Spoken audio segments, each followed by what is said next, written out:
Okay, ચલો તો આજે આપણે derive EMF equation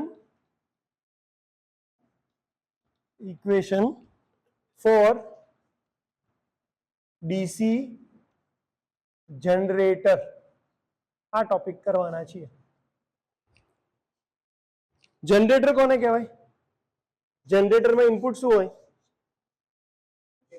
mechanical energy. અને આઉટપુટ શું હોય? Electrical energy. અને ઇલેક્ટ્રિકલ એનર્જી આપણને આઉટપુટમાં મળે.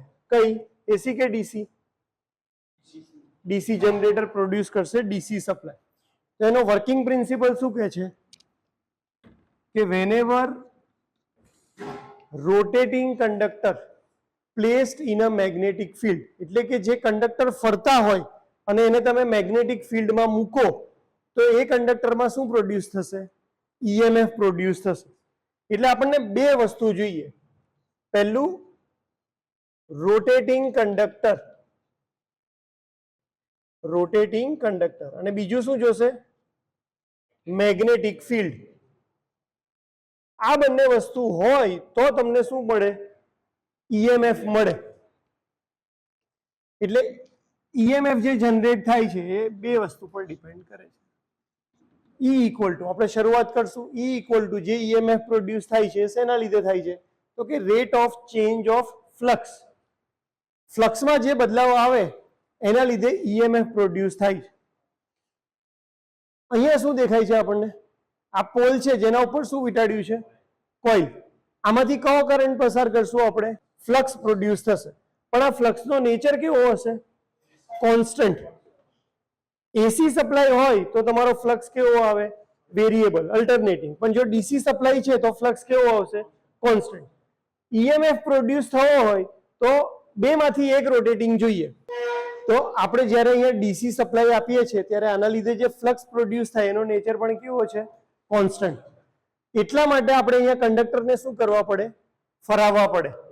બેમાંથી એક વસ્તુ હંમેશા રોટેટિંગ હોય અને એક સ્ટેડી હોવી જોઈએ તો ઈએમએફ પ્રોડ્યુસ થાય.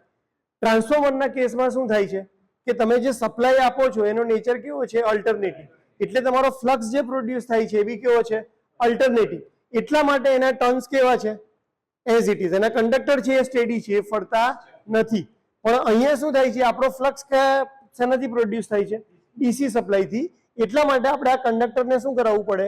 ફરાવવું પડે. જો આ કંડક્ટરને ફરાવવું હોય તો આપણે એને મિકેનિકલ એનર્જી આપવી પડે. મિકેનિકલ એનર્જી આપશું એટલે આમાં ઇલેક્ટ્રિસિટી પ્રોડ્યુસ થશે. ફેરેડેના લો પ્રમાણે જે ઈએમએફ પ્રોડ્યુસ થાય છે એ શેના લીધે થાય છે? તો કે rate of change of flux. ફ્લક્સમાં જે બદલાવ આવે છે એના લીધે આ ચેન્જ આવે છે.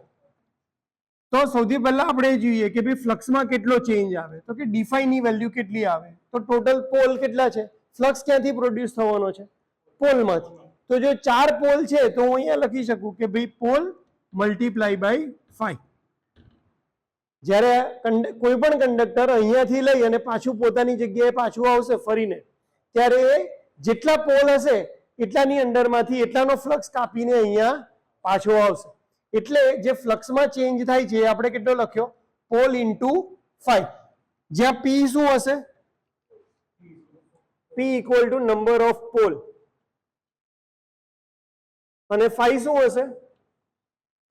ફ્લક્સ. અને ફ્લક્સ હંમેશા મપાય છે એમાં? Flux in weber. વેબર એનો મોટો યુનિટ છે. જેમ કેપેસિટરનો યુનિટ આવે ફેરાડ, પણ કેપેસિટર આપણે બધા જોઈએ તો શેમાં હોય છે? માઇક્રોફેરાડમાં. એવી રીતે ફ્લક્સનો યુનિટ છે વેબર, પણ એ મપાય છે હંમેશા આપણને મળે છે મિલી વેબરમાં. તો પહેલી વસ્તુ આપણને ખબર પડી ગઈ કે ભાઈ E ઇક્વલ ટુ ડી5 બાય ડીટી માં ડી5 ની વેલ્યુ કેટલી છે? P ઇન્ટુ 5 છે. હવે આપણે એ જોવાનું છે કે ભાઈ ટાઈમમાં ચેન્જ કેટલો થયો? ડીટી. ડીટી ની વેલ્યુ કેટલી આવે? સૌથી પહેલા એના માટે આપણે એ જોઈએ કે ભાઈ સ્પીડ આપણે માપીએ છીએ શેમાં? આરપીએમ માં. એટલે એન જે છે એ આપણે માપીએ છીએ આરપીએમ માં. પહેલા હું એ ચેક કરું છું કે ભાઈ એક સેકન્ડમાં કેટલી વખત એ આંટા મારે છે, એટલે ભાઈ કેટલા રિવોલ્યુશન કમ્પ્લીટ થાય છે. કેટલી સેકન્ડમાં? 1 સેકન્ડમાં કેટલા આંટા એ કમ્પ્લીટ કરે છે. જો મારે એ શોધવું હોય તો મારે શું કરવું પડે? આપણને ઓલરેડી એન ખબર છે કે ભાઈ સ્પીડ હંમેશા શેમાં મપાય છે? આરપીએમ માં, રિવોલ્યુશન પર મિનિટ. આપણે પર મિનિટ નહીં, આપણે શું જોઈએ છે? પર સેકન્ડ. પર સેકન્ડ જોતું હોય તો જેટલી આરપીએમ ની વેલ્યુ હશે એટલે કે એન ની વેલ્યુ હશે એને હું કેટલા વડે ભાગીશ? 60 વડે ભાગીશ. એટલે મને એટલું ખબર પડશે કે ભાઈ 1 સેકન્ડમાં કેટલી વખત રિવોલ્યુશન, કેટલા રિવોલ્યુશન ફરે છે. આપણે શું જોયું પહેલા કે આ કંડક્ટર એકવાર ફરીને અહીંયા આવ્યો તો કેટલા ફ્લક્સ કટ કર્યો એને? p5 જેટલો. તો મારો ઇન્ટરેસ્ટ એમાં જ છે કે એક રિવોલ્યુશન માટે કેટલો ટાઈમ લીધો. અહીંયાથી લઈ અને અહીંયા, આમાં આપણને શું મળ્યું? 1 સેકન્ડમાં ધારો કે અહીંયા 5 આંટા છે, 5 રિવોલ્યુશન છે. મારે શું જોઈએ છે? એક રિવોલ્યુશન માટેનો ટાઈમ. 1 સેકન્ડમાં આટલા રિવોલ્યુશન, તો એક રિવોલ્યુશનનો ટાઈમ કેટલો? તો શું કરવું પડે મારે? આ જે ભાગ છે એને ડિવાઈડ કરવો પડે અહીંયા. એટલે અહીંયા આવશે કે એક રિવોલ્યુશન અથવા તો એક આંટા માટે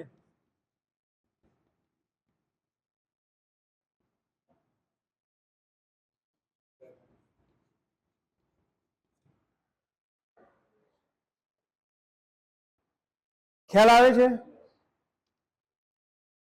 60/n. આ આપણને શેની વેલ્યુ મળી? dt ની વેલ્યુ મળી કે ભાઈ ટાઈમમાં કેટલો ચેન્જ ફ્લક્સની સાથે થયો. હવે બધી વેલ્યુ આપણે અહીંયા મૂકી દઈએ તો d5 ની જગ્યાએ શું લખશું આપણે? અહીંયા લખી દઈએ E ઇક્વલ ટુ શું થઈ જશે?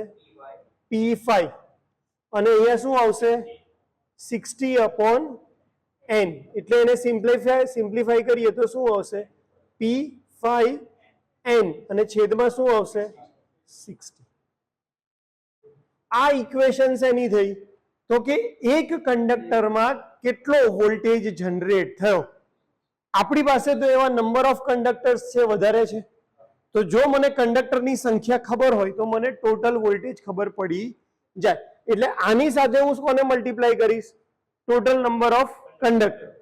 તો p5nz, જ્યાં z શું છે? તો કે number of conductor. Number of conductor divided by કેટલા છે? 60. હવે ઇમ્પોર્ટન્ટ વસ્તુ કે આ જે કંડક્ટર અહીંયા દેખાય છે તમને આર્મેચરમાં, એના બે ટાઈપના કનેક્શન પોસિબલ છે. અથવા તો એ લેપ વાઇન્ડિંગમાં કનેક્ટેડ હશે અથવા તો એ વેવ પેટર્નમાં કનેક્ટેડ હશે. લેપમાં કનેક્ટેડ હોય કે વેવમાં કનેક્ટેડ હોય તો એ માટે આપણે શું લઈએ છીએ અહીંયા? એ એટલે કે number of parallel path. Number of parallel path. જો લેપ વાઇન્ડિંગ હોય તો એની વેલ્યુ કેટલી લેવાની છે? A equal to P. ક્યારે? જ્યારે કયા પેટર્નમાં કનેક્ટેડ હોય? લેપ વાઇન્ડિંગ. અને જો એ વેવ વાઇન્ડિંગમાં કનેક્ટેડ હોય તો આપણે એની વેલ્યુ કેટલી લેશું? 2.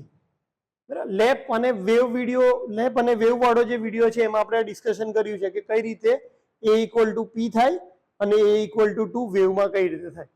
તો જ્યારે ડિરાઇવ EMF ઇક્વેશન આવે એટલે આપણે ચાલુ ક્યાંથી કરશું? E equal two d5/dt. એમાં ભાઈ d5 શું છે? તો કે ફ્લક્સમાં એક આંટા અહીંયાથી કંડક્ટર અહીંયા ફરીને આવ્યો ત્યારે ફ્લક્સમાં કેટલો ચેન્જ થયો? તો કે number of pole multiply by flux. ટાઈમમાં કેટલો ચેન્જ થયો? તો કે આપણે શું શોધવું છે? એક આંટા માટે કેટલો ટાઈમ લાગે છે? તો સૌથી પહેલા આપણે જે રિવોલ્યુશનનો યુનિટ હતો આરપીએમ એ જોઈ લીધો. એના ઉપરથી આરપીએમ માંથી ક્યાં જતા રહ્યા આપણે? સેકન્ડ. તો કે ભાઈ 1 સેકન્ડમાં કેટલા રિવોલ્યુશન કે આંટા માર્યા? તો કે n/60. આટલા ટોટલ આંટા છે. મારે કેટલા આંટા માટે જોઈએ છે? ખાલી 1. એટલે આ આખી વેલ્યુ ક્યાં આવશે? નીચે. તો આ શું થઈ જશે? 60/n, જે આપણું શું છે? dt. આપણી પાસે d5 છે, આપણી પાસે dt છે. બંને વેલ્યુ આપણે અહીંયા ઇક્વેશનમાં મૂકી દેવાની છે. તો d5 ની જગ્યાએ મૂક્યું p5 અને 60 ના છેદમાં n. n જતો રહેશે ઉપર. તો આ શું થઈ જશે? p5n/60. આ ઇક્વેશન થશે એક કંડક્ટર માટે. આપણા આર્મેચરમાં તો બહુ બધા કંડક્ટર છે, તો ટોટલ કંડક્ટર કેટલા કહેવાય? તો કે Z. તો Z વડે મારે આ ઇક્વેશનને મલ્ટીપ્લાય કરવું પડે, એટલે આ આવશે E equal to P5NZ divided by 60A. Armature winding 60 બે પેટર્નમાં કનેક્ટેડ હોય, લેપ અથવા વેવ, એટલા માટે એને આપણે નીચેથી આટલા આ ભાગો પડે, ડિવાઇડેડ બાય આપણે કર્યું છે A ઇક્વલ ટુ P ક્યારે? જ્યારે આર્મેચર લેપ કનેક્ટેડ હોય. A ઇક્વલ ટુ 2 ક્યારે? જ્યારે આર્મેચર વેવ વાઇન્ડિંગમાં કનેક્ટેડ હોય.